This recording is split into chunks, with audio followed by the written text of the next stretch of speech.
Sallallahu ala Muhammad, sallallahu alaihi wasallam,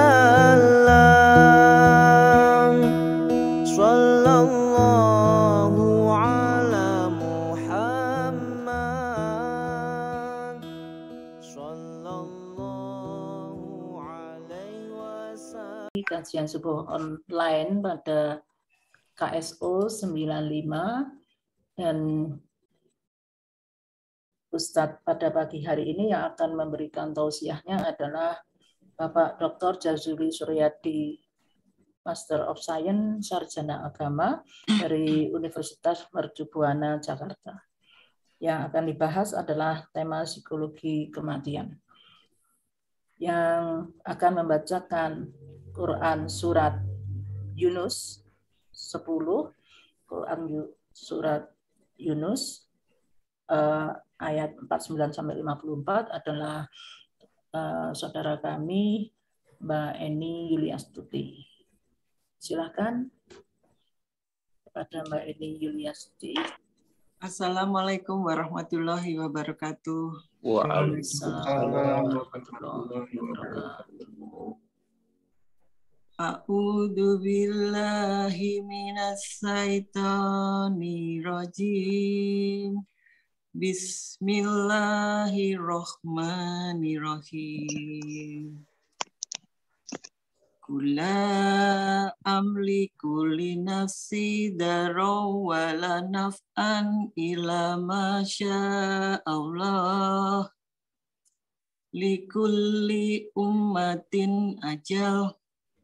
Idza jaa ajaluhum fala yastakhrijuna sa'atan wala yastaqdimun. Kul ara'aytum in atakum adabuhu bayatan aw naharam madza yastaqjilu minhul mujrimun. Asumma idza ma waqa'a amantum bih al-ana wa qad kuntum bihi yastaqjilun. Tumakila lilladzina dzalamu duku adabal khuld. Hal yujzauna illa bima kuntum taksibun. Wa yastanbi'unaka haqqun hu. Kul iwa rabbi innahu lahaqq. Wa ma antum bimukjisin. Walau anna likulli nafsin dalamat ma fil ardi laftadat bih wa asarun nadamata lamma ra'aul adab wa qudiya bainahum bil qisti wa hum la yutlamun. Shadaqallahul adzim. Dengan nama Allah yang Maha Pengasih lagi Maha Penyayang. Katakanlah Muhammad, aku tidak kuasa menolak mudarat maupun mendatangkan manfaat kepada diriku, kecuali apa yang Allah kehendaki. Bagi setiap umat mempunyai ajal atau batas waktu. Apabila ajalnya tiba, mereka tidak dapat meminta penundaan atau percepatan sesaat pun. Katakanlah, terangkanlah kepadamu jika datang kepada kamu siksaannya pada waktu malam atau siang hari, manakah yang diminta untuk disegerakan oleh orang-orang yang berdosa itu? Kemudian, apakah setelah azab itu terjadi, kamu baru mempercayainya? Apakah baru sekarang, padahal sebelumnya kamu selalu meminta agar disegerakan? Kemudian dikatakan kepada orang-orang yang zalim itu, rasakanlah olehmu siksaan yang kekal. Kamu tidak diberi balasan, melainkan sesuai dengan apa yang telah kamu lakukan. Dan mereka menanyakan kepadamu Muhammad, benarkah azab yang dijanjikan itu? Katakanlah, ya demi Tuhanku, sesungguhnya azab itu pasti benar dan kamu sekali-kali tidak dapat menghindar. Dan kalau setiap orang yang zalim itu mempunyai segala yang ada di bumi, tentu dia menebus dirinya dengan itu, dan mereka menyembunyikannya penyesalannya ketika mereka telah menyaksikan azab itu. Kemudian diberi keputusan di antara mereka dengan adil dan mereka tidak dizalimi. Maha suci Allah dengan segala firman-Nya. Wassalamualaikum warahmatullahi wabarakatuh. Waalaikumsalam warahmatullahi wabarakatuh. Terima kasih pada Bu Eni Yuliastuti untuk perlunya karena kita memulainya terlambat karena subuhnya juga mundur. Monggo langsung saja Bapak Dr. Jazuli Suryadi untuk menyampaikan tausiahnya. Monggo Pak. Terima kasih. Syukran katsir. Bismillahirrahmanirrahim. Assalamualaikum warahmatullahi wabarakatuh. Waalaikumsalam warahmatullahi wabarakatuh. Alhamdulillah. Alhamdulillah bi ni'matil iman wal Islam. Allahumma shalli ala sayyidina Muhammad wa ala alihi wa sahbihi ajma'in, amma ba'd. Fa ya ibadallah usikum wa iyya bi taqwallah faqad fazal muttaqun wa la yuakhirullahu nafsan idza jaa ajaluha wallahu khabirum bima ta'malun. Shadaqallahul azim. Yang saya cintai, saya sayangi Ibu Bapak yang dimuliakan Allah Subhanahu wa taala. Saya pastikan dulu screen share saya tampak terlihat ya? Sudah Pak. Ya. Alhamdulillah. Baik. Kita bersyukur kehadirat Allah hari ini kita masih diberikan satu kesempatan lagi oleh Allah. Tadi pagi kita berujar kepada Allah, alhamdulillahilladzi ahyana ba'da ma amatan. Aku bersyukur ya Allah kepadamu, Engkau yang telah mematikan dan menghidupkan kami lagi untuk menghirup udara yang segar, untuk menikmati nikmat-nikmat yang Allah berikan, dan tentu saja jangan lupa kita bermuhasabah, mengukur diri bahwa sesungguhnya tadi ayat yang dibacakan oleh qori'ah kita itu setiap umat itu ada ajal. Ajal itu bukan umur, azal itu artinya batas akhir. Itu yang akan kita bahas pada pagi hari ini. Tema kita adalah psikologi kematian. Kenapa saya mengambil tema psikologi kematian? Ini, saya ingin persepsi kita terhadap kematian itu bukan persepsi manusia biasa, tapi persepsi Al-Quran. Karena persepsi manusia itu, kematian itu sesuatu yang horor. Kematian itu sesuatu yang menakutkan. Kematian itu sesuatu yang kalau bisa kita nggak mati gitu. Padahal kematian itu suatu keniscayaan, suatu kepastian, dan itu bukan sesuatu yang horor, bukan sesuatu yang menakutkan harusnya. Karena di dalam Al-Quran tidak ada satu ayat pun yang berbicara kematian itu menakutkan, tidak ada. Seluruh yang ada di dalam Al-Quran itu, kematian itu adalah sebuah kenikmatan. Saya akan bahas pada pagi hari ini. Tapi kita maklumi Bapak Ibu sekalian, kita maklumi karena memang orang Indonesia itu sejak tahun 60-an itu brainwashing, pola pikirnya sudah dicuci oleh film-film yang diciptakan oleh para sutradara-sutradara film yang kita kenal, sutradara film-film horor dulu namanya Ibu Sophia Wede. Ya, Ibu Sophia Wede itu kalau bikin film misalnya beranak dalam lumpur, beranak dalam kubur, apalagi kuntilanak, gelayaban, macam-macam itu ya, yang dibintangi oleh Leni Marlina dan Susana di awal tahun 80-an itu dengan bintangnya Sophia Wede dan Wede Mukhtar. Ya kadang-kadang Ratno Timur, kita kenal semua bintang itu. Bahkan ada sebagian orang Indonesia kalau udah berbicara tentang sesuatu yang horor yang terbayang wajahnya Susana gitu. Ya itu karena udah terkooptasi otaknya orang Indonesia. Padahal kalau kita kembali kepada Al-Quran, bahwa kematian itu tidak horor. Kematian itu sesuatu yang menyenangkan. Baik, sebelum berangkat ke situ, saya ingin testimoni dulu kepada Bapak Ibu sekalian bahwa perjalanan kita masih jauh. Ini proses perjalanan kita. Dari alam ruh, dari perut ibu kita, waktu itu kita mati, lalu dipindahkan ke alam kandungan, kita hidup, ya, lalu pindah lagi ke alam dunia, kita hidup, lalu pindah ke alam kubur, kita mati. Makanya dalam Al-Quran dikatakan sesungguhnya manusia itu mati 2 kali, hidup 2 kali. Jadi 4 kali proses itu. Setelah mati, kita masih punya perjalanan yang panjang sekali. Ya, perjalanan kita kurang lebih ada 14 perjalanan. Kita baru di perjalanan di terminal yang ketiga. Apa itu? Alam dunia. Belum alam kubur. Belum terus alam kiamat. Terus masih panjang kita. Sehingga dari panjangnya perjalanan itu, kalau kita tidak membawa bekal yang banyak, ya Allah. Misalnya ada di antara kita, Pak Haji Rodian mau pergi ke Surabaya, tapi nggak bawa uang sama sekali. Kira-kira berani apa tidak, Pak? Itu namanya bonek, Pak. Bondo nekat. Jangan kita mati bonek. Bondo nekat, tidak bawa apa-apa. Itulah kata Allah Subhanahu wa taala mengatakan wa tazawwadu fa inna khairaz zadi taqwa. Sesungguhnya mati itu perjalanan yang sangat panjang. Fatazawwadu, bawalah bekal kata Allah. Oleh karenanya kita tadi sholat subuh ke masjid, itu bekal, Pak. Kata Allah, siapa yang sholat subuh ke masjid? Kata Allah, khairu dunya wa ma fiha. Balasannya lebih baik dari dunia dan seisinya. Kita kumpulkan itu bekal-bekal itu setiap hari lebih baik dari dunia dan seisinya. Ya. Bapak Ibu yang dimuliakan Allah Subhanahu wa taala.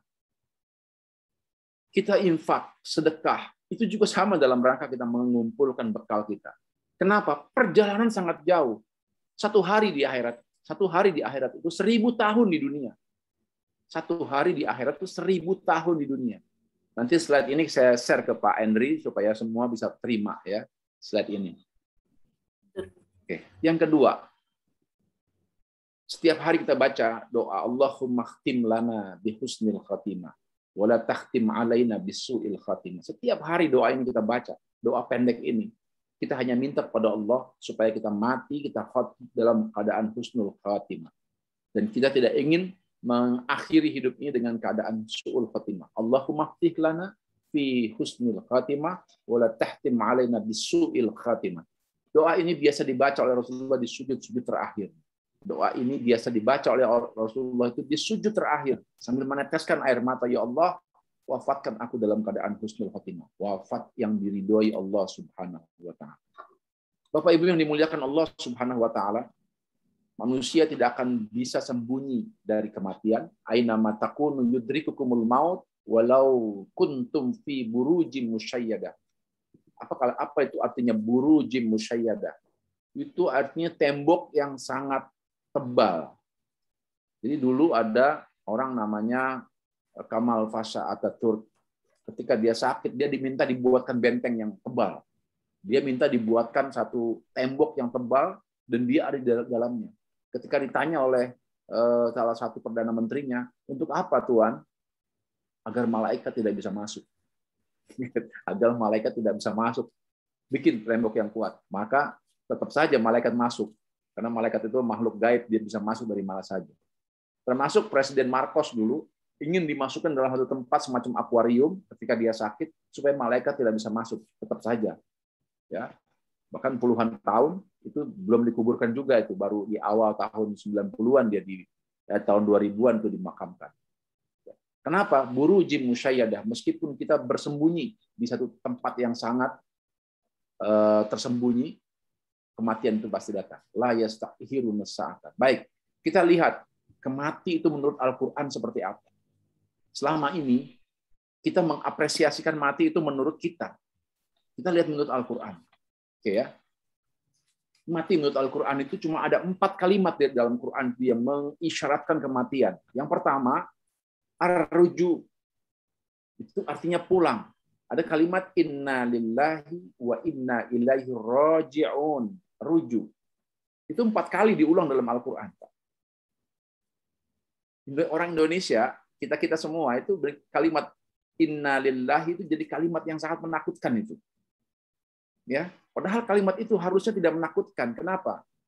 Dalam Al-Quran dikatakan inna asobathum musibah qalu inna lillahi wa inna ilaihi raji'un. Kalau kamu melihat terkena musibah atau melihat musibah, katakan inna lillahi wa inna ilaihi raji'un. Apa artinya inna lillahi? Inna lillahi itu artinya adalah pulang. Semoga, makanya kalau kata Rasul, kalau kita sakit, banyak-banyak ucapan inna lillahi wa inna ilaihi raji'un. Itu doa. Kalau kita melihat, menjenguk orang sakit, katakan juga inna lillahi wa inna ilaihi raji'un. Walaupun banyak terjadi itu ya, ketika ada seorang mantu, mertuanya sakit, dia datang, dia ucapkan inna lillahi wa inna ilaihi raji'un. Mertuanya marah tuh, Pak. Mertuanya marah itu. Kamu kurang ajar ya. Saya ini belum mati katanya. Kamu udah doakan saya mati. Padahal itu doa baik gitu. Maksudnya apa? Supaya penyakit orang tuanya pulang kepada yang menciptakannya, pada Allah Subhanahu wa taala. Jadi kalau mendengar kalimat innalillah jangan marah, Pak. Itu doa. Doa ketika kita terkena musibah. Banyak di antara kita yang memposisikan kata innalillah hanya untuk orang meninggal. Sehingga kalau pagi-pagi mendengar kalimat innalillahi wa inna ilaihi, oh itu udah kita sudah apa ya? Sudah berprasangka, ada yang meninggal ini. Siapa? Horor gitu ya. Nah, ini saya ingin luruskan itu. Kita akan kembali kepada Quran. Ternyata di dalam Al-Quran itu ar-ruju itu artinya pulang. Diulang 4 kali. Ada lagi al-wafah. Tadi dibaca oleh Qari'ah kita al-wafah. Walatu fauna katanya. Sempurna artinya. 19 kali diulang dalam Al-Quran. Ada lagi al-ajal. Batas akhir. Tadi dibacakan juga oleh Qari'ah kita. Batas akhir. 21 kali di dalam Al-Quran diulang-ulang kalimat itu. Yang keempat ada al-maut. Al-maut itu artinya sempurna atau tuntas, selesai. Kematian itu selesai 35 kali. Maut itu artinya dalam bahasa kita ada tamat. Tamat itu selesai gitu ya. Oke, kita akan bahas satu-satu ini. Ya. Oke, kita lihat dulu. Nah, kata ruju atau roji, kata ini diulang 4 kali dalam Quran. Mengandung makna kembali atau pulang. Saya mau tanya pada Bapak Ibu sekalian, siapa di antara kita yang nggak suka dengan pulang? Kita semua senang dengan pulang itu, Pak.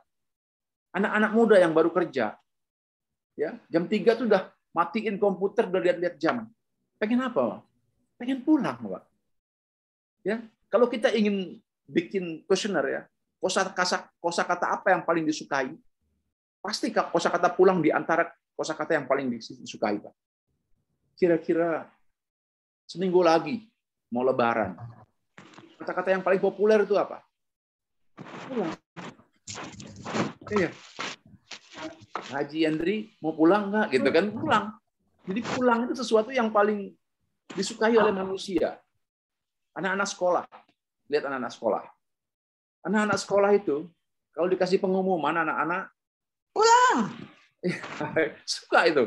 Anak-anak guru matematika sakit, kalian boleh pulang. Saya yakin, senang gitu, berloncat-loncat. Harusnya pulang itu sesuatu yang disukai. Dan ternyata ketika Rasulullah SAW, ketika Rasulullah dikasih satu mukjizat oleh Allah Subhanahu wa taala untuk bertanya pada orang yang sudah wafat. Ketika itu kebetulan yang wafatnya orang yang beriman, ditanya oleh Rasulullah, apa yang kau kehendaki? Dia bilang apa? Raji'un, aku ingin pulang. Itulah yang dikatakan oleh Ustaz Arifin Ilham beberapa jam sebelum beliau wafat. Beliau hanya mengatakan ila liqa arab. Saatnya aku berjumpa dengan Allah Subhanahu wa taala. Waduh, luar biasa tuh. Ila liqa arab. Saatnya aku berjumpa dengan Allah Subhanahu wa taala. Di usianya yang sangat muda, 46 tahun, beliau berjumpa dengan Allah Subhanahu wa taala.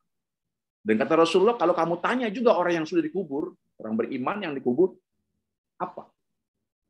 Rasulullah bertanya pada orang yang sudah dikubur, apa yang kau inginkan? Apa dia bilang? Aku hanya ingin ke dunia sebentar saja. Untuk apa? Untuk memberitahu kepada orang-orang yang di dunia bahwa di sini lebih enak. Di sini lebih nikmat daripada di dunia. Kenapa aku tidak diwafatkan sejak muda? Begitu. Jadi luar biasa, Pak. Ternyata kehidupan di sana, di akhirat, di alam barzah, itu lebih nikmat 1000-an kali lipat daripada kenikmatan di dunia.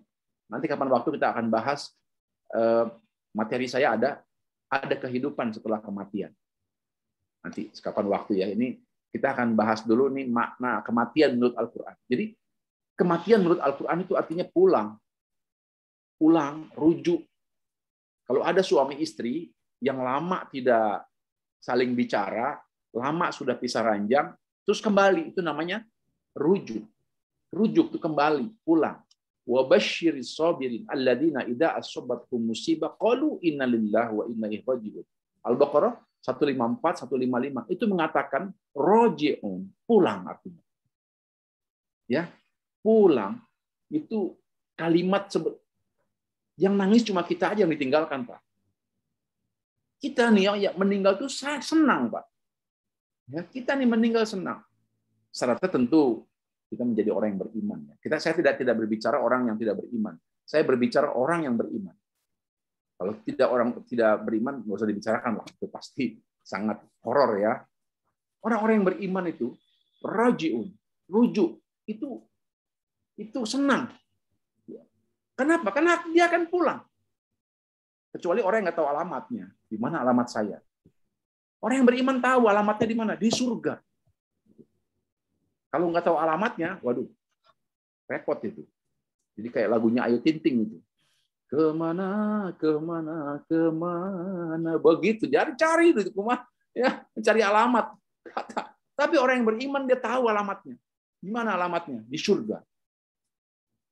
Oke. Yang kedua, al-wafa. Orang Indonesia, menyebutnya dengan wafat. Al-wafa artinya wafat. Itu artinya sempurna, Pak. Ya, itu 19 kali diulang-ulang dalam Al-Qur'an. Jadi, ketika Allah Subhanahu wa taala berkata begini, kalau kau berinfak, ya Allah, kalau kau berinfak, maka aku akan balas wallahu dha'ifu liman yasha, 2 kali lipat. Itu dibalasnya 2 kali lipatnya bukan di dunia, Pak. Nanti di akhirat. Artinya di dunia cuma DP-nya, Pak. Coba kalau kita jual beli ya sama penjual gitu. Saya mau jual ini rumah misalnya seharga 200 juta. Kasih DP 50 juta. Tinggal 150 juta. Tiba-tiba kita dipanggil oleh orang yang mau beli rumah. Nih, Pak, saya mau lunasi, Pak. Kira-kira kita senang nggak, Pak? Pasti kita senang, Pak. Alhamdulillah. Jadi al-wafa itu artinya disempurnakan, Pak. Pembayaran kita disempurnakan. Salat subuh di masjid. Khairud dunya wa ma fiha. Kita di dunia hanya dikasih DP-nya, Pak. Begitu kita meninggal, langsung dilunasi oleh Allah Subhanahu wa taala. Artinya, ketika orang itu meninggal, seluruh pahala-pahala itu dibayar tunai oleh Allah Subhanahu wa taala. Rasulullah SAW pernah berkata, sampai-sampai almarhum itu terkaget-kaget melihat sesuatu yang jauh dari cerita. Misalnya dulu waktu kecil dia sering dengar cerita, awas makam kuburan itu katanya gelap. Awas, kuburan itu serem. Begitu dia meninggal, apa dia akan berkata? Ternyata kuburan ini enak kok, ini luas, sejuk kok, wangi. Gitu. Kok orang-orang tua bicaranya serem sendirian? Enggak sendiri. Tiba-tiba ada yang datang, siapa namamu? Namaku Al-Qur'an. Oh, namamu Al-Qur'an? Iya, aku sering dibaca oleh kamu. Dan sekarang aku akan menemani kamu sampai yaumil akhir nanti. Dibayar langsung oleh Allah Subhanahu wa taala. Nggak lama lagi datang lagi, nama kamu siapa? Saum, puasa. Mereka akan datang dalam berbentuk manusia seperti kita. Untuk apa? Untuk menemani kita sampai yaumil kiamah nanti. Terus berdatangan. Makanya saya sering ngomong sama jamaah masjid itu, kalau Anda beramal ke masjid 1 juta, Anda akan dikasih lampu 100 watt, terang. 1 juta. Kalau Anda beramal 500.000, Anda akan dikasih lampu 50 watt. Alhamdulillah masih agak terang juga. Cuma nggak sampai jauh terangnya. Kalau Anda beramal 100.000, alhamdulillah dikasih juga. Ya, 10 watt. 10 watt. Masih lumayan menerangi kita sendiri. Kalau Anda beramal 10.000, Anda dikasih lilin. Repot tuh lilin itu, Pak. Kalau nggak ada angin mati itu. Jadi beramallah sebanyak mungkin, sesering mungkin, supaya kuburan kita, makam kita itu terang benderang. Al-wafa, seharusnya orang yang wafat, orang yang meninggal itu senang. Kenapa? Karena dia akan melihat bayaran yang lebih komplit gitu ya. Dalam Al-Qur'an dikatakan tuh tawafani musliman wal hikmi bis sholihin. Wafatkan aku ya Allah bersama orang-orang yang soleh. Itulah kenapa di alam barzah itu ada kehidupan. Ya. Ada kehidupan. Saya berjumpa dengan ibu saya, bapak saya, alhamdulillah. Siapa yang tidak senang kita terreuni, Pak? Makanya kata Rasulullah, kalau seandainya kau dikasih kekuasaan untuk berbicara dengan para almarhumah itu, ya, almarhum itu akan cerita kepada kita bahwa di sini lebih enak. Saya ketemu ibu, saya ketemu bapak, saya ketemu kakek, dan usia mereka semua rata 30 tahun usianya, sama semua, ya, semua sama, 30 tahun usianya. Bapak Ibu yang dimuliakan Allah Subhanahu wa taala. Jadi siapa yang tidak ingin kita berjumpa dengan saudara-saudara kita yang sudah wafat? Siapa di antara kita yang tidak ingin reuni berjumpa dengan saudara-saudara kita yang kebetulan mendahului kita? Al-wafah sempurna. Dan kita saling memamerkan bayaran. Loh, lihat tuh, saya dibayar sama Allah begini besarnya. Berupa istana di alam barzah. Sebelum istana yang sesungguhnya. Jadi sebelum kita masuk surga yang sesungguhnya, kita dikasih surga dulu, surga di alam barzah. Sambil menunggu kiamat tiba. Atau ketika kita dibangunkan oleh Allah, dibangunkan oleh malaikat. Ketika dibangunkan, kita cuma berkata begini, loh, kok saya dibangunkan? Padahal saya baru tidur. Padahal kita sudah tidur ribuan tahun. Satu hari itu 1000 tahun.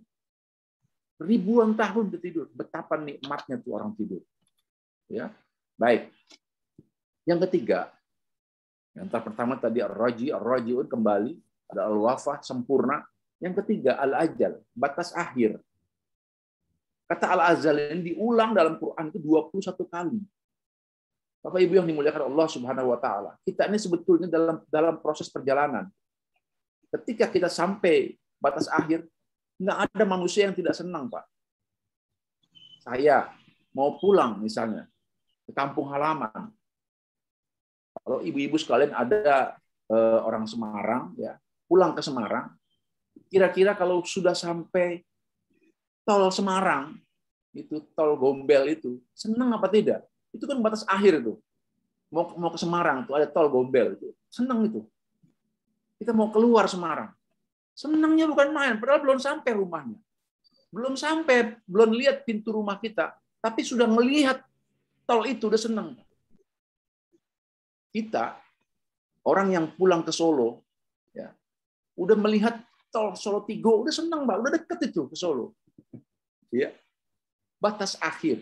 Jadi sebetulnya Al-Qur'an ketika menggambarkan al-ajal itu tidak horor. Itu ajal dia. Ajal tidak horor. Ajal itu artinya batas akhir.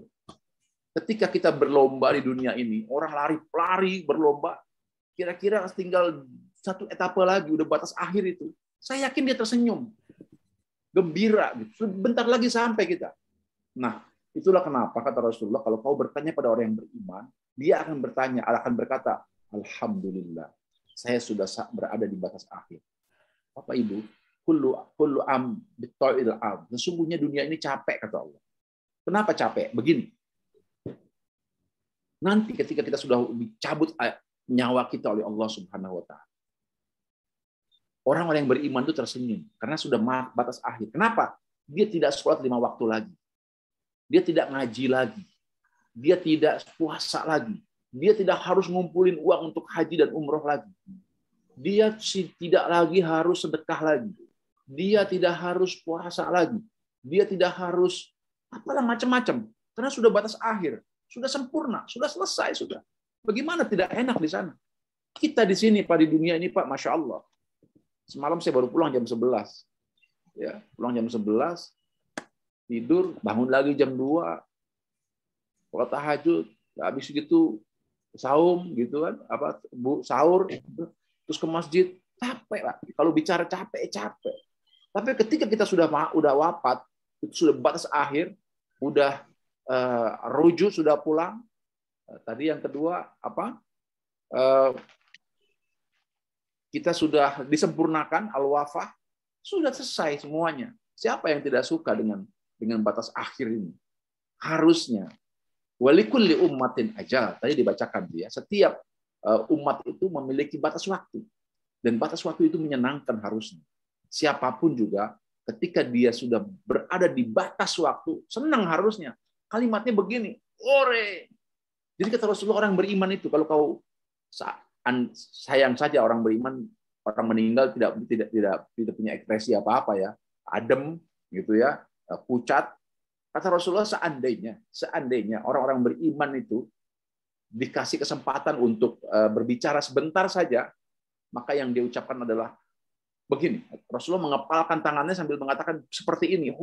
Alhamdulillah, aku sudah seperti itu. Walikulli ummatin fa idza jaa ajaluhum la yastakhiruna sa'atan wa la yastaqdimun. Tidak bisa dipercepat atau dipercepat. Yang terakhir, al-maut. Al-maut itu kematian. Al-maut dalam bahasa Indonesia ada kalimat tamat. Tamat itu selesai artinya. Jadi mati itu artinya selesai. Kalau kita nonton film itu terakhir pasti ada tamat. Baca buku terakhir ada tamat. Tamat itu artinya selesai. Diulang dalam Quran 35 kali. Ya. Jadi tamat itu selesai. Siapa di antara kita yang pekerjaannya di dunia ini selesai nggak senang? Siapa? Semua kita suka, Pak. Kita punya proyek ini, kullu nafsin dha'iqatul maut. Kita ini semua akan tamat.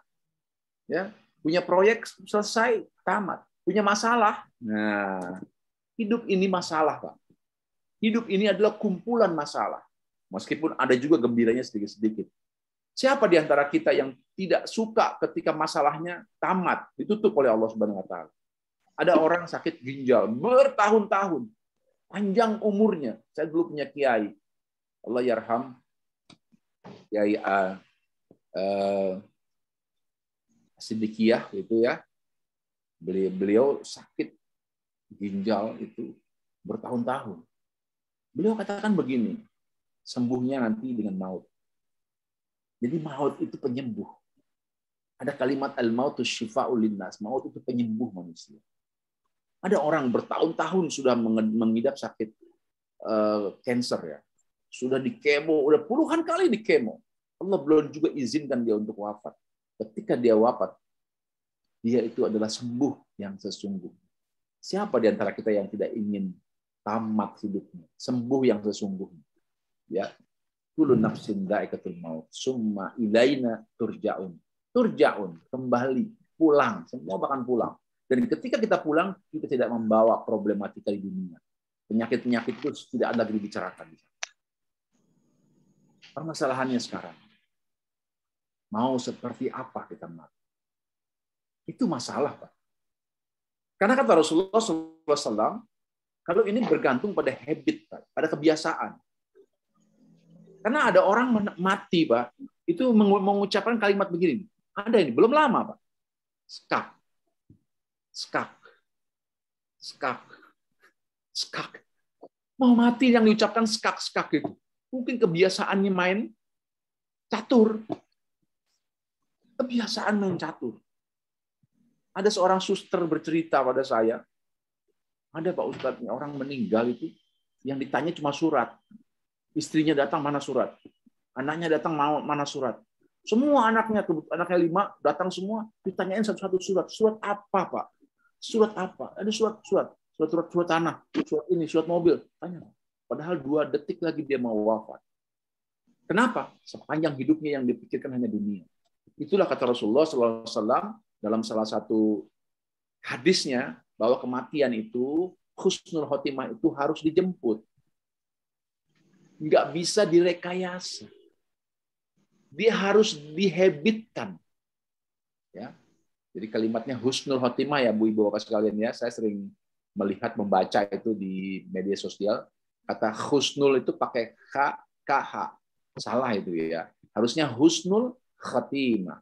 Khotimahnya baru menggunakan KH. Husnul itu artinya baik. Kondisi baik. Tapi kalau husnul pakai KH, husnul buruk artinya.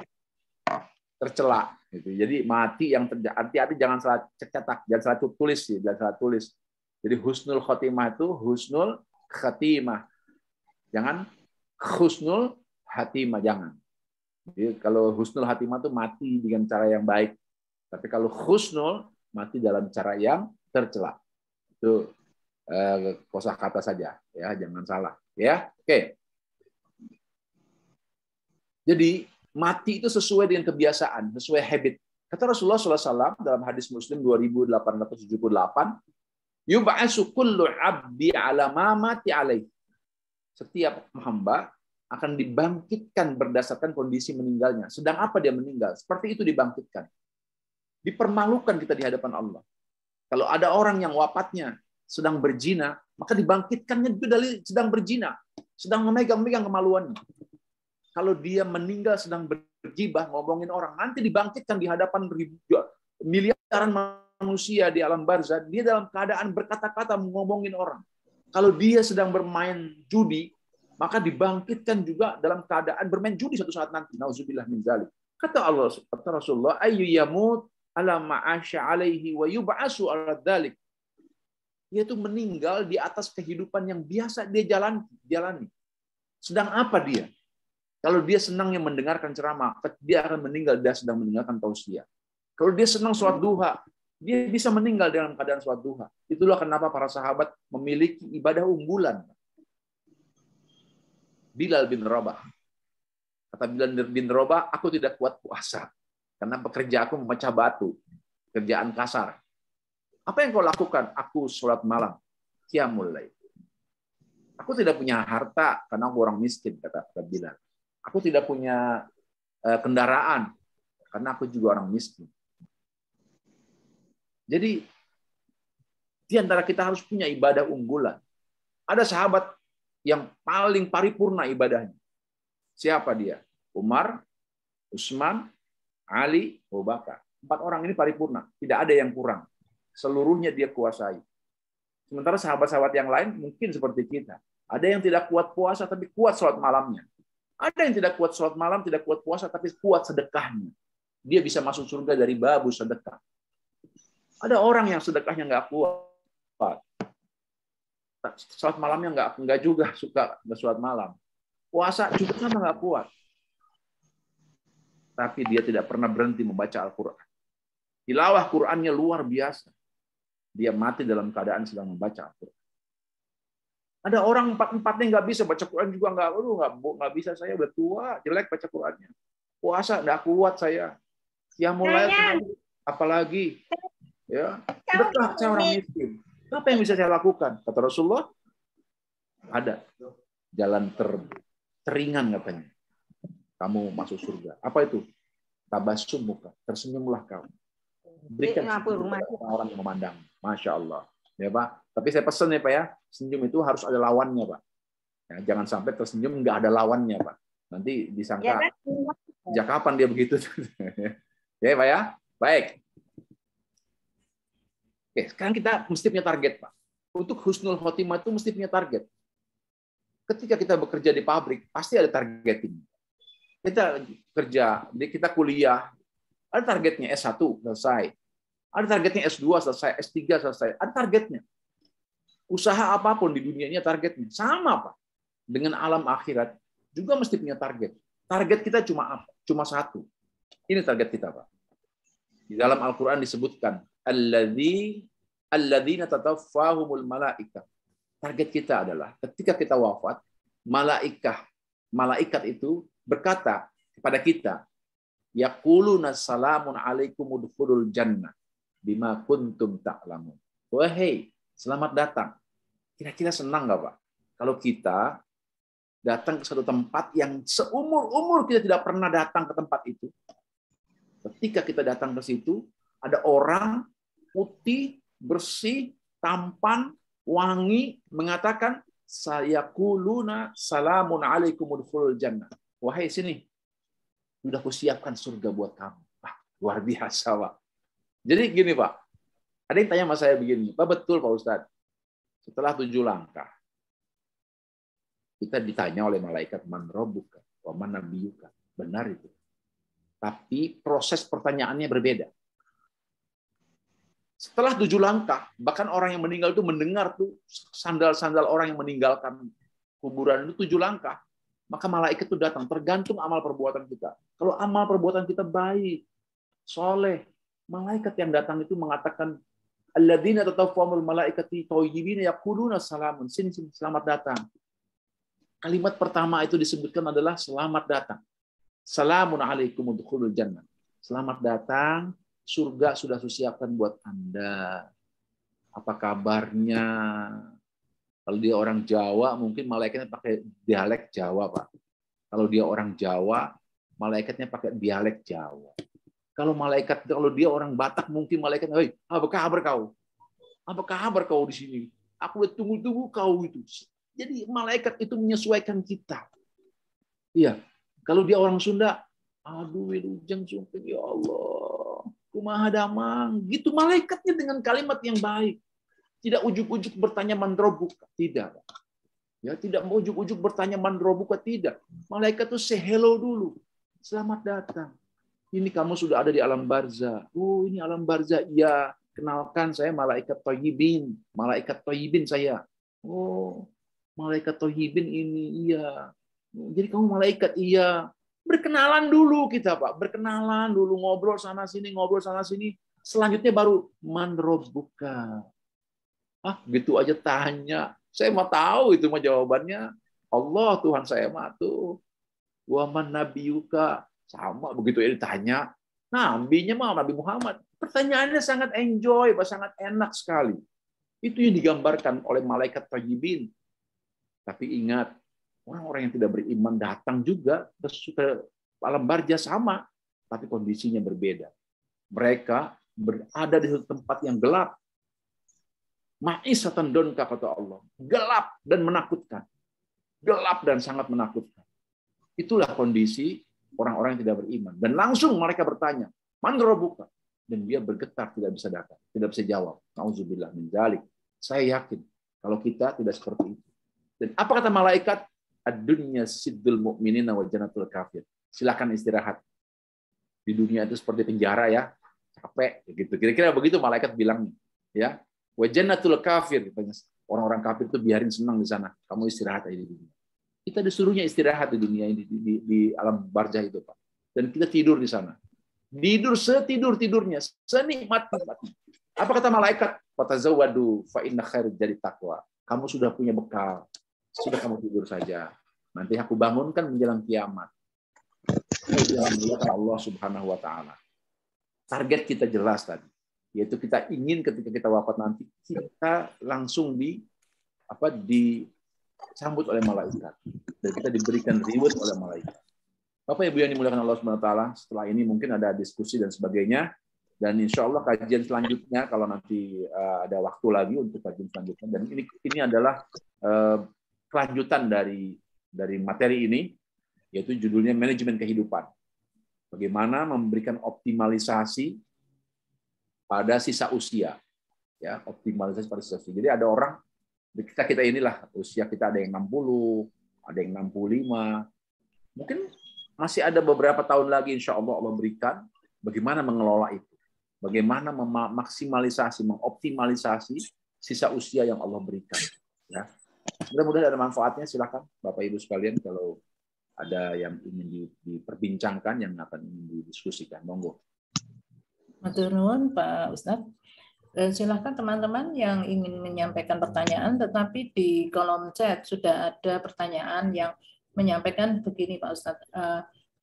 Apakah ucapan husnul khotimah yang seringkali di grup WA itu sebelum atau sesudah begitu? Jadi seringkali saya melihat ada yang menyampaikan mestinya doa husnul khotimah itu sebelum seseorang itu belum meninggal begitu.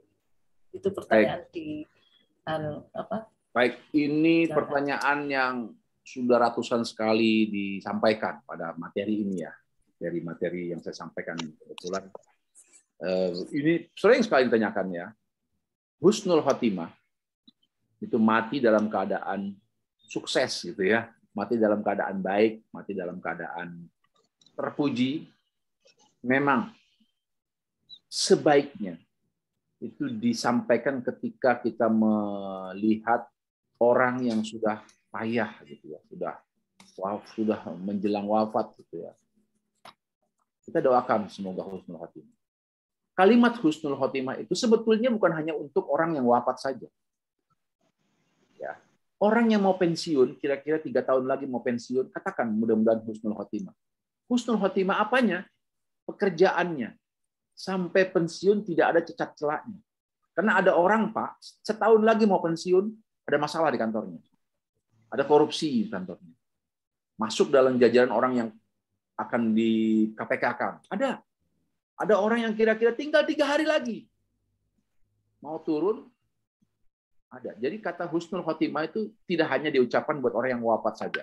Pada orang yang meninggal, pada orang yang hidup, yang selesai masa tugasnya, husnul khotimah. Itu artinya apa? Menyelesaikan tugasnya secara baik sampai akhir. Nah, wabil khusus pada orang yang mau wafat, tentu ketika dia sakit keras, kita katakan memudahkan husnul khotimah. Amin. Tetapi tidak juga keliru, tidak juga salah kalau diucapkan setelah wafatnya. Artinya doa kita mudah-mudahan husnul khotimah waktu dia wafat kemarin. Jadi tidak juga salah, walaupun tidak terlalu tepat, ya tidak tepat. Tapi saya tidak salahkan, nggak apa-apa. Ya, karena saya juga pernah mendengar kalimat itu dari Buya Hamka dulu. Buya Hamka selalu bilang, doanya selalu bilang tadi, bi husnul khotimah, untuk orang yang sudah wafat. Rasulullah juga demikian. Ketika mendoakan beberapa sahabat, kalimatnya Allahumma htin lana fi husnul khotimah. Ya Allah, semoga dia husnul khotimah. Artinya setelah wafat. Walaupun yang paling tepat adalah ketika dia sakit keras. Allahumma htin lana fi husnul khotimah. Ya Allah, kalau saya wafatkan saya dalam husnul khotimah. Begitu, Bapak, Ibu. Atur nuwun, Pak. Monggo yang lain untuk apabila ada yang ditanyakan. Assalamualaikum. Waalaikumsalam. Waalaikumsalam warahmatullahi wabarakatuh. Monggo, Pak Ogi. Singkat iki. Nggih. Atur nuwun. Waktunya jazakallah Pak Ustadz. Alhamdulillah. Ternyata tausiah pagi ini itu membuat sedikit menambah kebahagiaan atau mengurangi rasa takut untuk mati. Maksudnya itu karena itu sesuatu yang betul-betul kita tidak pahami begitu.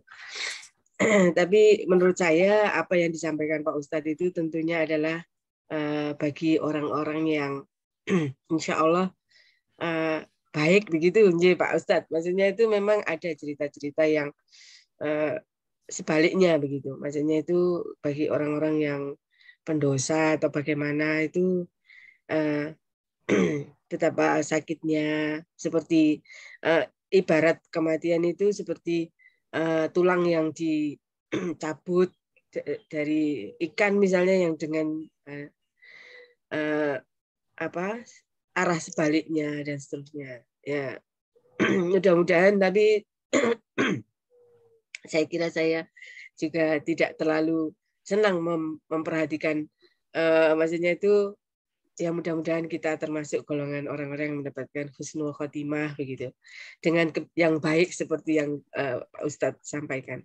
Pertanyaan saya itu begini Pak Ustadz, dari yang saya baca dan penjenengan ini sampaikan itu memang kematian itu salah satu yang tidak bisa kita ketahui. Jadi hanya Allah saja yang tahu. Tapi bagaimana dengan orang-orang yang dihukum mati itu Pak Ustadz? Karena kan kalau dihukum mati kan udah tahu sebenarnya. Jadi misalnya kamu akan dihukum mati tanggal sekian, jam sekian begitu. Berarti itu suatu pengecualian barangkali Pak Ustadz kalau sudah demikian itu. Jadi kita kan jadi tahu gitu. Tapi itu kan tidak dialami oleh semua orang. Barangkali begitu. Itu yang pertama. Yang kedua kemudian ini bagaimana cara kita barangkali mungkin secara ini aja menurut Pak Ustadz untuk menghadapi itu. Jadi kan ada sebenarnya tanda-tandanya, tapi bagaimana supaya kita itu sadar bahwa itu adalah tanda-tanda yang diberikan Allah pada kita begitu. Matur nuwun, itu aja dulu. Ya, betul. Yang kita bicarakan hari ini adalah kematian buat orang-orang yang beriman. Saya tidak berbicara kematian orang yang tidak beriman. Nanti saja ada lagi masalah. Tetapi umat Islam diajarkan untuk husnuzon. Ala inda zonni abdi bi. Aku itu tergantung prasangka kamu, kata Allah. Kalau kamu yakin ke surga, aku masukkan kamu dalam surga. Jadi jangan pernah tidak yakin dengan ibadah kita. Ketika kita sholat subuh tadi, yakinlah bahwa ibadah kita diterima Allah Subhanahu wa taala. Ketika kita membaca ayat-ayat tentang surga, yakinlah kita salah satu penghuni surga. Ketika kita berkata kematian itu sesuatu yang menyenangkan, pulang, dibayar sempurna, tamat, selesai, batas akhir, yakinlah bahwa kita salah satu yang berada di antara orang-orang yang pulang itu. Jadi ini makna dari hadis qudsi, ala inda dhanni abdi bi. Aku tergantung terprasangka kamu. Kenapa? Toh kita sudah melaksanakan sholat 5 waktu, pagi-pagi sudah duha, 2 rakaat, 4 rakaat, ya sempat 8 rakaat. Qiyamul lail kita juga berjalan. Kalau kita lagi ngantuk ya cuma 2 rakaat, kalau lagi enak ya bisa 8 rakaat. Ada rezeki kita juga sudah sedekah. Ya, setiap bulan kita sudah keluarkan zakatnya. Kita tidak pernah bergibah, maka itu orang-orang seperti itu harus punya keyakinan ala inda dhanni abdi bi. Aku berada pada golongan orang yang beriman. Jangan kita sendiri tidak yakin, jangan. Karena ada jamaah saya, Pak Ustadz kok saya nggak yakin masuk surga. Jangan seperti itu. Haram hukumnya itu. Ingat Allah bilang dalam hadis qudsi loh. Hadis qudsi itu hadis yang disampaikan Allah langsung pada Muhammad. Ala inda dhanni abdi. Aku tergantung prasangka hambaku. Kalau kata hambaku masuk surga, maka aku masukkan dalam surga. Sholat kita yakin terima. Nah, hari ini kata Allah, barang siapa yang tolabul ilmi, maka aku siapkan jalan ke surga. Itu kita sedang disiapkan jalan ke surga. Itu yang pertama. Jadi berprasangka baiklah, husnuzonlah kepada Allah bahwa apa yang kita bicarakan tadi kita termasuk ada di dalamnya. Ya, Amin. yang pertama. Yang kedua, hukuman mati. Iya. Hukuman mati itu takdir, Pak. 50.000 sebelum langit dan bumi ini diciptakan, seluruh tanggal, jam, hari, bahkan detiknya sudah tercatat bahwa dia harus mati hari itu, dia harus mati bulan ini dan itu, ya, dan tercatat dia wafatnya digantung. Nah, wafat digantung terencana. 50.000 tahun yang lalu sudah dicatat sama Allah Subhanahu wa taala itu. Ya, sudah dicatat. Ini perlu. Makanya ada lagi sebetulnya kajian saya tuh, judulnya memahami takdir. Ya, kajian saya kalau saya kaji sedikit nggak apa-apa ya. Ada kajian saya tuh memahami takdir. Bagaimana memahami takdir? Adakah takdir yang berubah? Ada. Takdir yang berubah itu ada. Satu ketika saya mau cerita sedikit cerita ya. Satu ketika Nabi Ibrahim alaihissalam kedatangan tamu. Tamu ini sepasang muda-mudi. Ya, sepasang muda-mudi datang, "Assalamualaikum wahai Ibrahim." Kebetulan Ibrahim sedang bercakap-cakap dengan malaikat. Jadi di rumah Ibrahim itu sedang ada tamu, yaitu malaikat. Tentu tidak terlihat ya, malaikat itu. Malaikat Nabi Ibrahim biasa bercakap-cakap dengan malaikat. Kebetulan yang bertamu malaikat maut. Enggak main-main itu. Assalamualaikum Ibrahim. Waalaikumsalam. Weh, apa kabar bro? Kira-kira begitu. Apa kabar bro? Baik. Mau kemana? Saya mau kerja biasa, dia bilang. Kayak nggak ngerti aja kerjaan saya nyabut nyawa. Emang ada yang mau dicabut nyawanya? Enggak, besok ada. Nggak lama datang anak muda. Berdua, calon suami istri. Sepasang calon suami istri. Assalamualaikum, wahai Nabiullah Ibrahim. Waalaikumsalam. Kami datang berdua kemari mau mengundang Anda besok di acara resepsi kami. Kira-kira begitu bahasa kita sekarang ya. Di mana? Di rumah. Datanglah. Saya ingin kau berdoa nanti wahai Nabi Allah Ibrahim. Oh, silakan, silakan datang. Kira-kira begitu. Oke, pulanglah dua muda-mudi itu. Dan malaikat yang ada di situ berkata begini, wahai Ibrahim, tahukah kamu? Orang yang saya mau cabut nyawanya adalah anak laki-lakinya itu. Saya mau cabut nyawanya besok. Pas hari pernikahannya dia. Aduh, jangan dong, kata Nabi Ibrahim kira-kira begitu. Tidak bisa. La yastakhiruna sa'ah. Sudah waktunya dia akan dicabut. Nabi Ibrahim sangat berduka, ya Allah. Besoknya, Ibrahim tetap datang, Pak. Tentu Ibrahim datang untuk takziah, bukan untuk memberikan tausiah atau doa pernikahan. Tapi alangkah kagetnya Ibrahim datang, kok anak laki-laki itu nggak meninggal, apa yang dikatakan oleh malaikat. Dia tetap akan melangsungkan pernikahan. Kalau bahasa kita ada janur kuning depan rumahnya, ada taruk depan rumahnya, ada tenda depan rumahnya. Ibrahim berkata begini, wah malaikat ini berbohong padaku. Ya udahlah, hari itu Nabi Ibrahim membaca doa, tausiah, pulang. Nah, di rumahnya masih ada malaikat itu. Datang lagi malaikat itu. Apa kata malaikat? Wahai Ibrahim, dari mana kau? Aku dari datang tadi yang kau akan cabut nyawanya. Tidak jadi. Kenapa kau tidak jadi? Tidak jadi aku cabut nyawa. Karena dia malamnya berdoa supaya dipanjangkan umur dan paginya dia bersedekah. Dan doa dan sedekahnya itu dikabulkan oleh Allah Subhanahu wa taala. Jadi Bapak Ibu sekalian, ada dua yang bisa memanjangkan umur. Bahkan orang meninggal bisa nggak jadi, yaitu dengan doa dan sedekah. Itu bisa memanjangkan umur dan nggak jadi orang meninggal itu kan doa dan sedekah. Oh begitu, iya. Biarkan dia. Memang aku udah mau cabut, tapi Allah larang, jangan dicabut dulu. Dia mau sedekah dan dia senang sedekah. Nah, Bapak Ibu yang dimuliakan Allah Subhanahu wa taala, bisakah jadwal kematian kita bergeser? Bisa saja. Yaitu dengan doa dan sedekah. Makanya kita selalu minta berkata pada Allah, ya Allah, panjangkan umurku, ya Allah. Beri kesempatan aku untuk mengumpulkan bekal. Berikan saya Allahumma ilmi as'aluka ilman nafi'an wa rizqan halalan thayyiban, ya Allah. Kasih saya rezeki agar saya bisa rezeki, bisa bersedekah. Untuk apa? Mudah-mudahan dipanjangkan umur oleh Allah Subhanahu wa taala. Nah, kasusnya ada orang yang dihukum mati, bisa jadi 50.000 tahun tercatat nanti dia wafatnya hukum mati.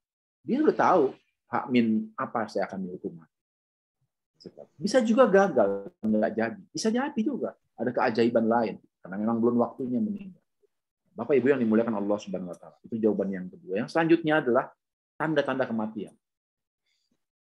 Al-yauma nakhtimu ala afwahihim wa tukallimuna aydihim wa tashhadu arjuluhum bima kanu yaksibun. Wa man nu'ammirhu nunaqqisu fi khalqi afalat ta'qilun. Barang siapa yang kupanjangkan umurnya, wa man nu'ammirhu. Surat Yasin, ya, barang siapa yang kupanjangkan umurnya, maka aku kurangi kenikmatannya. Coba lihat, Pak.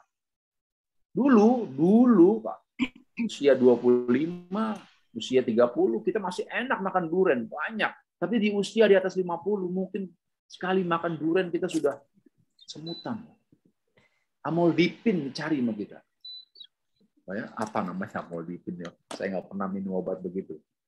Ya, ada orang dulu dia masih kuat berjalan 4-5 kilo sehari. Sekarang dia ngeretak badannya. Wa manu amir, dikurangi kenikmatannya. Itu tanda kematian. Coba bercermin, Pak. Bercermin. Ya, uban sudah mulai bertabur, mata sudah mulai kabur, pipi sudah mulai kendur, gigi sudah mulai gugur, pendengaran sudah mulai kabur. Itu tandanya sudah dekat ke liang kubur. Artinya apa? Tanda-tanda kematian itu Allah tidak kasih secara verbal, tapi Allah kasih secara isyarat. Lihat badan kamu. Lihat usia umurmu. Watilkal ayyam nudawiluha bainan nas. Manusia ini akan berganti, Pak. Itulah kenapa saya tadi kasih materi hari ini psikologi kematian. Agar kita tidak takut sama kematian itu. Tapi kematian jangan dicari. Gitu. Kematian tidak boleh dicari, apalagi dibuat-buat. Ya. Tetapi ketika kita datang, kita menyambutnya dengan baik. Kenapa? Pulang kok. Orang mati itu pulang kok. Ya. Siapa ya orang Jogja yang nggak suka pulang ke Jogja? Kita ini ahlinya penduduk surga, Pak. Aslinya penduduk surga, Pak. Jangan pulang ke neraka, jangan. Pulanglah ke surga. Ya. Raji'un. Wafah. Kita pengen melihat bayaran yang lengkap tuh seberapa sih bayaran yang lengkap ini. Ini kan baru DP kita dibayar sama Allah. DP. Wallahu du'ifu liman yasha. Baru DP. Dan capek di dunia ini, Pak. Terus begitu orang sudah al-maut, tamat, selesai. Batas akhir. Alhamdulillah. Selesai batas akhir. Kan senang, Pak. Al-maut, tamat sudah. Senang. Harusnya menjadi tamat. Jadi senang. Jadi Bapak Ibu yang muliakan Allah, Ya, kita harus yakin bahwa Saya kita termasuk orang yang berada di yang kita bicarakan ini. Nanti ada materi tersendiri. Materi saya judulnya Pertengkaran Penduduk Neraka. Ada materi saya. Siapa saja nanti. Karena orang di neraka cuma 2 yang dilakukan. Disiksa dan bertengkar. Saya punya materi judulnya Pertengkaran Penduduk Neraka. Waduh, itu penduduk neraka itu semua bertengkar, Pak. Ketika dia disiksa, dipotong-potong lidahnya, dia akan menuding, kamu gara-gara kamu nih saya dipotong nih. Kamu yang suka gibah, aku ikut-ikut. Ada yang ketika tangannya dipotong, lagi itu dia bertengkar dengan atasannya. Karena gara bos nih, saya begini nih. Saya ikut-ikut korupsi sama bos. Itu judulnya nanti ada Pertengkaran Penduduk Neraka. Ya, materi saya banyak alhamdulillah. Enggak, silakan. Silakan kepada Bapak Ibu yang lain atau di kolom chat ada pertanyaan bagaimana kalau seorang itu meninggalnya karena eutanasia. Jadi yang biasanya dilakukan bidang kedokteran kalau ya, monggo. Ya. Baik Ibu, ini pertanyaan baru buat saya ini. Ya, ada kematian eutanasia itu ada kematian yang memang dibuat, dan ini yang diharamkan dalam agama. Ya, fatwa Majelis Ulama Indonesia maupun fatwa ulama Indonesia bahwa yang namanya kematian yang disegerakan, saya sebut aja kematian yang disegerakan, itu adalah kematian yang haram. Dengan alasan apapun. Dengan alasan apapun, itu menjadi kematian yang haram. Tidak boleh disegerakan. Karena kematian yang disegerakan itu adalah kematian yang mendahului takdir Allah Subhanahu wa taala. Di dalam Al-Qur'an dikatakan, "Qul in kana", janganlah kamu mensegerakan takdir. Termasuk di dalamnya adalah orang yang gantung diri. Ada materi saya judulnya menjawab fenomena alam arwah. Menjawab fenomena alam arwah yang sekarang sedang rame ya, Bu ya. Banyak orang yang sok tahu. Padahal di dalam Al-Qur'an itu ada kalimat begini, Pak. Yas'alunaka 'anir ruh. Ketika Rasulullah ditanya tentang ruh, Rasulullah bilang begini, ruh itu begini begitu. Rasulullah tegur sama Allah, jangan terlalu banyak bicara tentang ruh. Kenapa ya Allah? Illa qalila, pengetahuan kamu sedikit sekali tentang ruh. Nah di Indonesia ini Pak, banyak orang sok tahu Pak. Ada boneka itu ada ruhnya. Waduh, ada boneka ini ada ruhnya. Ruh itu Pak nggak ada yang di alam dunia ini. Ruh itu tempatnya di alam barzah. Namanya ruh. Barzah, di alam barzah sudah. Kalau ada orang meninggal, jangan ada kalimat begini. Punten, maaf ya. Kadang-kadang yang memberikan testimoni ini para ustadz juga. Ya, ini hari pertama ruhnya masih ada di pintu. Hari kedua ruhnya di depan pagar. Hari ketiga ruhnya ada di arwahnya ada di halaman. Hari keempat ruhnya ada di depan Indomaret. Waduh, itu sok tahu Pak. Allah bilang yas'alunaka 'anir ruh. Jangan kau sok tahu dengan ruh itu. Itu urusanku kata Allah. Illa qalila. Kalau kamu tahu itu cuma sedikit. Sekarang ini banyak orang yang mengagungkan boneka, spirit idol itu ya. Alhamdulillah. Yang bertanggung jawab siapa? Yang ustaz selebritis lah bertanggung jawab. Nah, saya ingin menjawab pertanyaan tadi bahwa orang yang matinya disegerakan itu sama dengan orang yang gantung diri. Maka arwahnya tidak diterima oleh Allah Subhanahu wa taala. Tidak diterima langit dan tidak diterima bumi. Dia akan terkatung-katung di satu tempat, namanya tempat itu tempat lautan nanah. Ada satu lautan yang penuh dengan nanah, di situ dia akan berada. Sementara arwahnya orang yang beriman, dia seperti burung-burung hijau, kata Allah itu. Dia terbang dari pohon satu ke pohon yang lain, mengelilingi surga sebelum dia masuk ke dalam surga nanti. Di kajian saya ada kajian memahami alam arwah itu ada kalimat bahwa ruh yang paling tinggi itu adalah Rafiqul A'la, tempat para nabi. Tapi VIP, tempat para nabi dan rasul, para syuhada. Di bawahnya lagi ada ruhnya orang-orang yang beriman, VIP. Di bawahnya lagi itu ada ruhnya orang-orang yang beriman tapi berbuat dosa. Ya. Beriman tapi berbuat dosa juga. Berzina misalnya. Ya ada juga di situ. Tapi lama sekali sampai ke situ. Di bawah, yang paling bawah itu ada namanya lautan nanah dan darah. Tempat orang yang matinya disegerakan. Bisa gantung diri atau memang dia membunuh dirinya sendiri atau memang dia sengaja disegerakan oleh tim dokter. Oleh karenanya, sepahit apapun, jangan disegerakan kematian itu. Haram hukumnya, illa ada juga. Ini keputusan Lajnah Fatwa Majelis Ulama Internasional bahwa kalau penyakitnya itu, tapi zaman sekarang kan masih bisa tuh diisolasi, seperti Nabi Lut gitu ya, sampai Nabi Lut sampai keluar keluar kampung itu masih bisa dibuat tempat isolasi yang, dan kata Rasulullah sesungguhnya yang menyembuhkan penyakit itu Allah. Jadi tidak boleh kita menyegerakan. Itu berarti itu jawabannya. Ya, terima kasih. Pak Ustadz. Di sini ada satu pertanyaan lagi, Pak Ustadz, di kolom chat itu pertanyaannya adalah apakah ruh orang yang meninggal dapat bertemu dengan roh yang masih hidup atau sebaliknya? Bisa. Baik, terima kasih pertanyaan yang bagus. Dalam kajian saya ada kehidupan setelah kematian. Allah Subhanahu wa taala dalam salah satu firman-Nya mengatakan bahwa berkumpullah kamu dengan orang-orang yang kau cintai. Itu kalimat itu banyak sekali dalam Al-Qur'an. Artinya, orang yang wafat itu, orang yang beriman itu, sebelum dia masuk dalam surganya Allah Subhanahu wa taala, dia berkumpul bersama orang-orang yang dicintainya. Dia berkumpul dengan para nabi, dengan para syuhada, dengan bapak ibunya yang sudah wafat, dengan catatan sama akidah. Karena ada dialog seperti ini. Ini dialog seperti ini. Ayahnya bertanya, kakakmu mana? Lalu adiknya memberikan kabar. Maaf ayah, kakak kami, anak ayah ibu yang tertua itu keluar dari Islam. Dia menjadi murtad.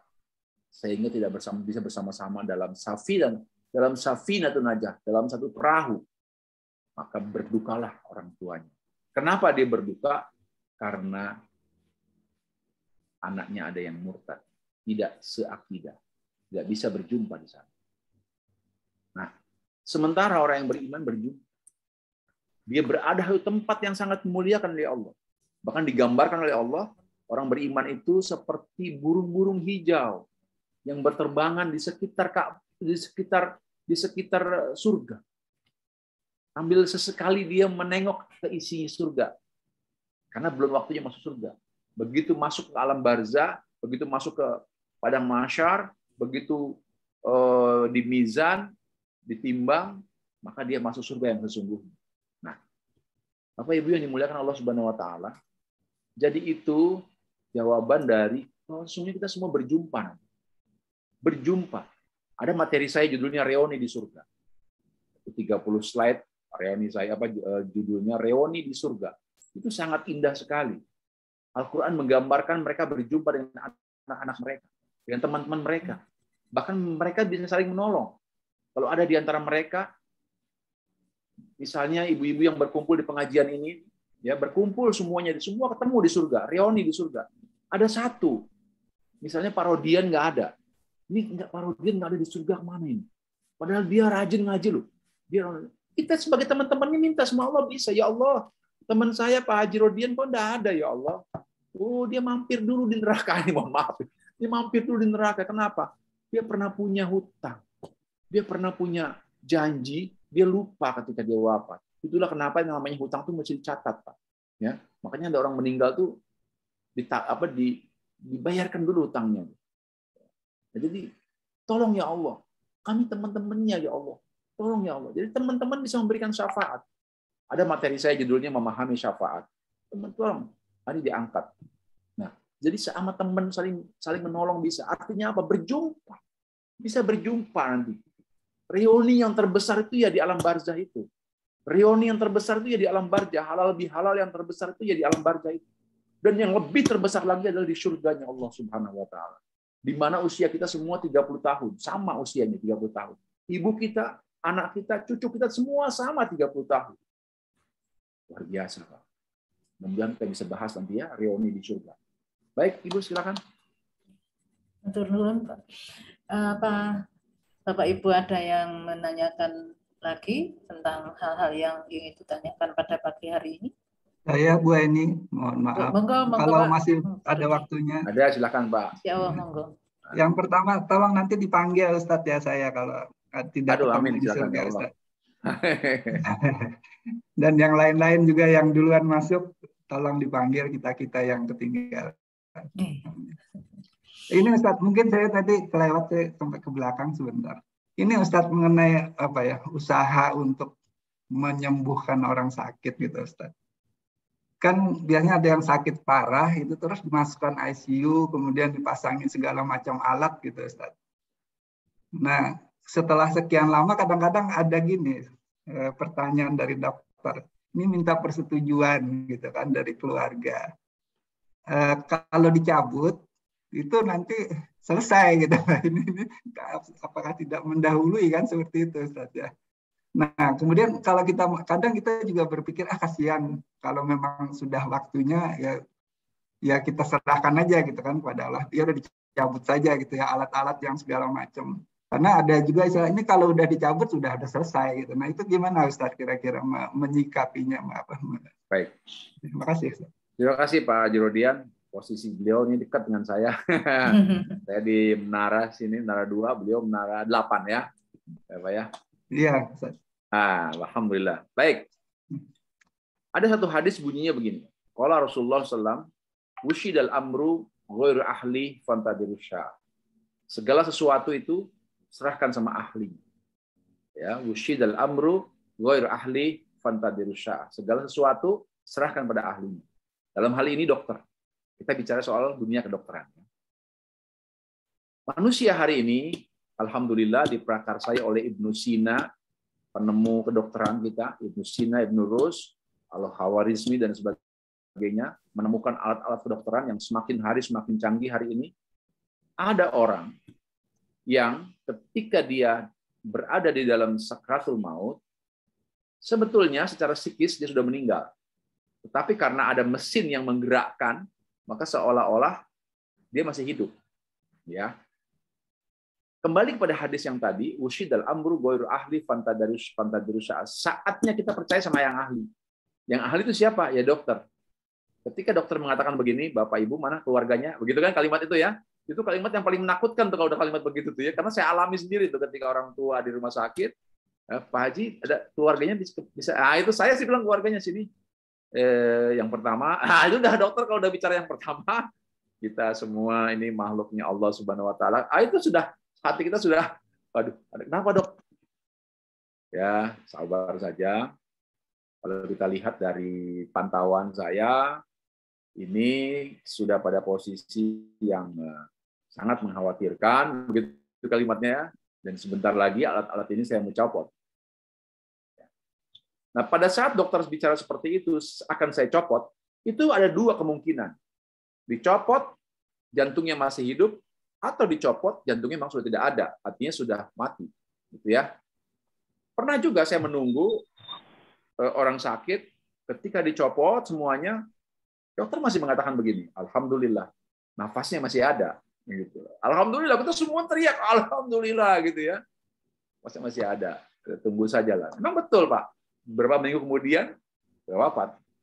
Tapi juga ada yang ketika dibuka itu alat-alat, maka selesai sudah gitu ya, selesai sudah. Dan bahkan dokter itu mengatakan ini sebetulnya sudah selesai sejak 3 hari yang lalu gitu. Ya, ada yang seperti itu. Nah, kembali lagi pada hadis tadi, Pak. Saatnya kita percaya sama yang ahli. Wushidal amru ghairu ahli fantadirusya. Saatnya kita percaya sama yang ahli. Ya sudah, kita percaya sama yang ahli, yaitu dokter. Bahwa apa yang sudah ditakdirkan Allah, ya kita terima. Nah, Bapak Ibu yang dimuliakan Allah Subhanahu wa taala. Ini yang dimaksud dengan takdir. Qadara yaqdiru takdir. Artinya ketetapan Allah Subhanahu wa taala. Nah, sekarang ini karena sudah canggih, kita tidak tahu ini sudah wafat atau tidak atau belum. Itu saya alami itu betul dalam salah satu pertemuan dengan menunggu orang sakit ya. Itu kalau itu bukan mendahului, tapi memang kita percayakan kepada yang ahlinya, yaitu dokter. Untuk urusan itu tuh kita bukan ahlinya, dah kita percayakan dengan dokter. Ini sudah wafat atau ini belum, atau yang paling penting tadi itu Pak, tidak disegerakan. Saya rasa itu jawabannya Pak. Intinya udah kita percaya sama yang ahlinya itu. Matur nuwun jawabannya Pak. Untuk pertanyaan Pak Rudian ini saya harap pertanyaan yang terakhir karena mohon maaf kalau masih ada pertanyaan lain karena hanya waktulah yang membuat kita harus mengakhiri. Pertanyaan terakhir itu di kolom chat Bapak.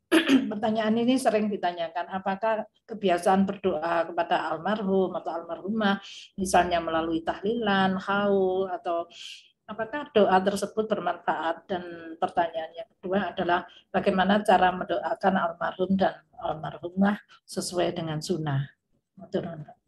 Baik, terima kasih. Ada satu ungkapan sekarang ini, kalimatnya bahwa doa kepada yang sudah wafat itu tidak nyampe. Saya bilang kok bisa begitu? Emang sudah ada yang sudah ke sana terus bicara, nggak nyampe gitu? Nggak ada. Tapi saya ingin kasih beberapa contoh ya. Ketika khotib naik mimbar dan akan mengakhiri khutbahnya, khotib pasti mengatakan Allahumma ighfir lil mu'minina wal mu'minat al ahya'i minhum wal amwat qaribu mujibud da'wat. Dan itu menjadi rukun. Kalau khotib tidak mengucapkan doa itu, maka rukun khutbahnya tidak jadi. Khutbahnya tidak sah. Khutbahnya tidak sah kalau tidak mengucapkan Allahumma ighfir lil mu'minina wal mu'minat al ahya'i minhum wal amwat. Doa itu untuk apa? Untuk orang yang sudah wafat. Kalimatnya Allahumma ighfir lil mu'minina wal mu'minat al ahya yang masih hidup wal amwat yang sudah mati. Tuh, artinya apa? Doa kita orang yang masih hidup itu sampai kepada orang yang sudah wafat. Itu yang pertama. Yang kedua, kalau kita memasuki areal pemakaman, mau berziarah atau lewat pemakaman, kita disunahkan baca Assalamualaikum ya ahli kubur, baroknal mu'minin wal mu'minat, innallaha lahikum. Semoga engkau dapat berkahnya Allah, wahai engkau yang meninggal, yang perempuan maupun yang laki-laki. Itu doa untuk siapa? Orang yang sudah meninggal. Artinya apa? Doanya sampai. Ya, pernah juga Rasulullah dalam salah satu tawaf di Ka'bah ya, Rasulullah mendengar anak muda itu mengucapkan kalimat labbaika labbaik Allahumma umratan fi, disebut nama orang tuanya. Rasulullah tegur, siapa yang kau sebut? Orang tua saya ya Rasulullah. Saya ingin mengumrohkan orang tua saya. Apa kata Rasulullah? Bagus.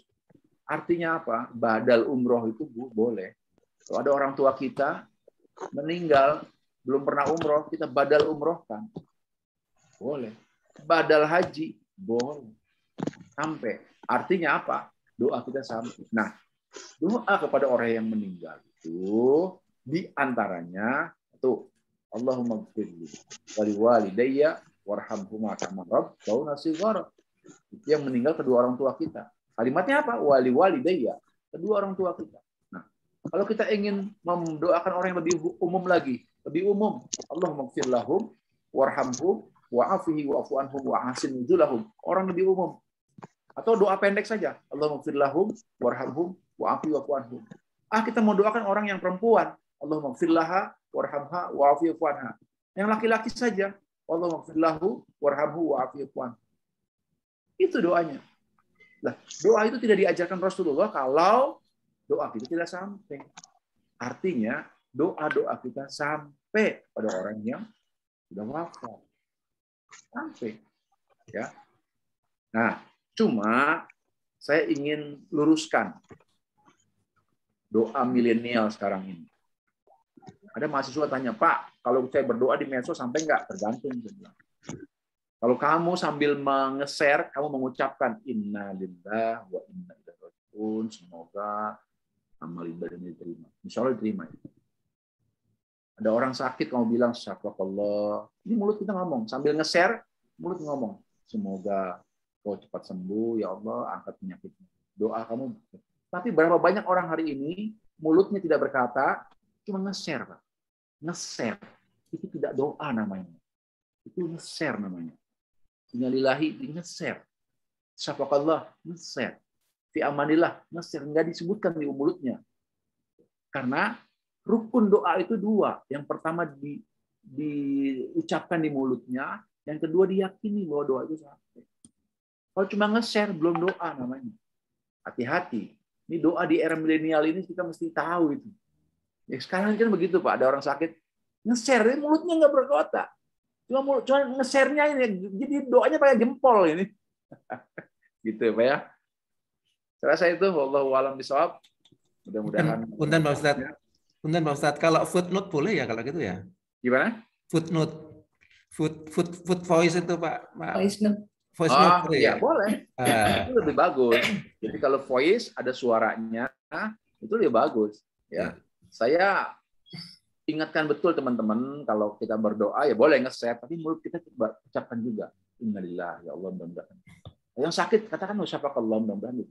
Tapi share juga boleh. Ya. Jadi bukan hanya sekedar share tapi mulutnya tidak berkata. Ya. Itu yang tidak boleh. Ya. Apalagi kalau pun ada suaranya ya. Ya. Itu lebih bagus, luar biasa itu. Terima Tidak kasih. harus dicontoh yang seperti itu. Ya. Nah, baik Bapak Ibu sekalian, terima kasih, mudah-mudahan ada manfaatnya. Wallahul muwaffiq. Saya juga manusia biasa tentu saja, banyak salah dan dosanya. Mudah-mudahan lain kesempatan kita bisa berjumpa lagi dalam kajian-kajian yang mungkin lebih menarik, karena ini kajian nggak berdiri sendiri, ada 3 episode ya. Psikologi kematian, episode keduanya itu manajemen kehidupan, episode ketiganya itu memahami syafaat.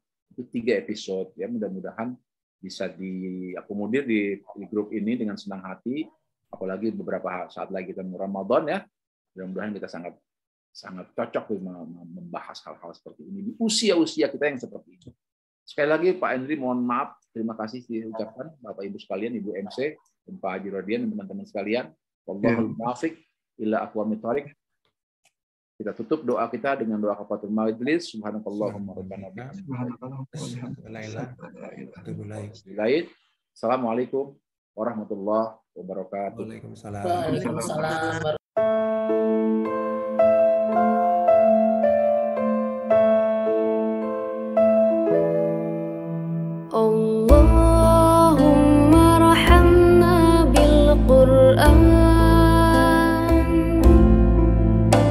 واجعله لنا إماما ونورا وهدى ورحمة.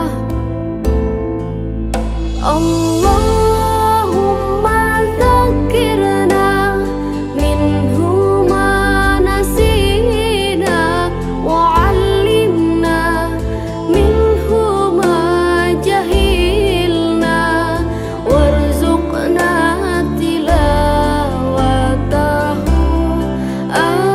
آناء الليل وأطراف النهار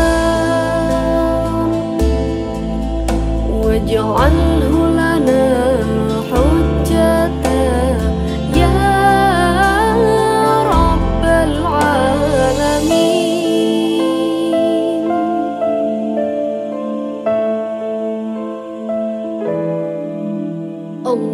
اللهم ارحمنا بالقرآن